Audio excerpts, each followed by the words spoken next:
Que Dieu vous bénisse et que la grâce de Dieu, mais aussi la miséricorde de Dieu, soit avec toutes les personnes qui m'écoutent, surtout en ligne, sur les réseaux sociaux. Je suis votre frère, le frère Jérémie d'Almeida Wycliffe. Je suis un serviteur de Dieu, mais aussi un prédicateur de l'Évangile. Aujourd'hui, nous allons parler des nombreux défis de ce fameux docteur musulman Abdul Mahdi. Tous nous le savons que Abdul Mahdi dans le passé est un champion de lancer des défis aux pasteurs. C'est connu de tout le monde. C'est quelqu'un dans le passé qui avait l'habitude de dire « Cherchez-moi un pasteur qui a le Saint-Esprit.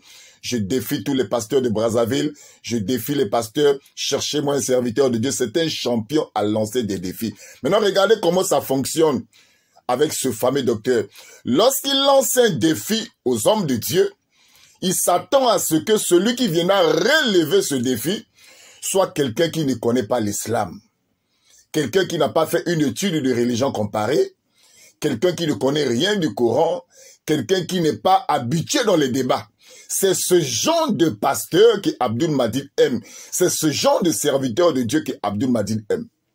Maintenant, lorsque quelqu'un accepte de relever le défi, et que c'est quelqu'un qui a étudié par la grâce de Dieu l'islam, c'est quelqu'un qui a fait une étude de religion comparée, c'est quelqu'un de charismatique, c'est un homme de Dieu qui est habitué au débat, il trouve un prétexte. Il trouve une raison de fuite, disant que tiens, il cherche à être connu derrière mon dos.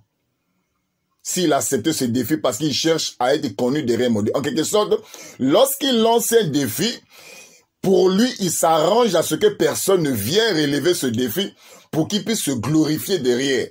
Disant que tiens, j'ai lancé un défi aux hommes de Dieu, chrétiens, personne n'est venu m'affronter. Et là, lui, il se glorifie. Donc, c'est quelqu'un de rusé, et la plupart des personnes n'ont jamais remarqué cela. Donc, lorsqu'il lance un défi, écoutez-moi très bien. Dans son cœur, il s'attend à ce que personne ne vienne relever ce défi pour qu'il puisse se glorifier. Ça, c'est le 1. 2. Lorsque Abdul Mahdi lance un défi, il s'attend à ce que celui qui viendra relever ce défi soit quelqu'un qui n'a rien à voir avec l'islam, quelqu'un qui ne connaît pas le Coran, quelqu'un qui n'a pas fait une étude de religion comparée, c'est juste un pasteur de l'église, c'est juste un serviteur de Dieu habitué à prêcher la Bible. Mais si c'est quelqu'un qui vient,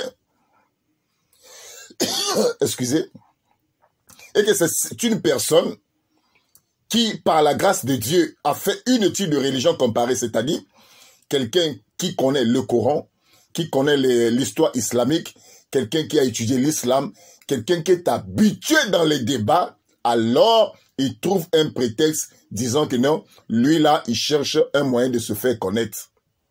Alors que la Bible dit ceci, l'élévation ne vient ni de l'Orient, ni de l'Occident, mais l'élévation vient de l'Éternel. Donc c'est lui qui devient ce verset. Donc lui, il croit que pour être connu, il faut passer par lui. Alors qu'aujourd'hui, sur les réseaux sociaux, nous voyons beaucoup de personnes faire des vidéos et être connues. Vous voyez déjà, donc tout ça, ce sont des prétextes, ce sont des raisons de fuite. Lorsque quelqu'un d'aguerri vient pour livrer le défi, pour accepter le défi, il trouve un prétexte, un moyen de fuite, disant qu'il cherche à être connu derrière mon dos. Mais lorsque quelqu'un ne se présente pas, il se glorifie. Là, il chante à la télé, disant que j'ai lancé des défis au pasteur. Aucun pasteur n'a accepté de livrer ce défi. C'est comme ça que ça marche avec ce Goliath en carton. Aujourd'hui, il est en train de me fuir. Pourquoi? Parce qu'il sait parfaitement celui avec qui il a affaire. Il sait qu'avec moi, il ne peut pas passer.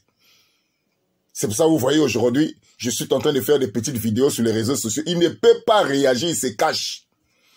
Pourquoi? Parce qu'il sait parfaitement, avec moi, son gagne-pain sera menacé. Vous voyez la ruse? C'est un rusé, un rusé, un rusé.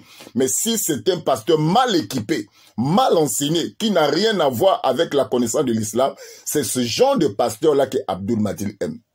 Mais moi, j'avais dit ceci, Abdul Mahdi a la montre, mais il n'a pas le temps.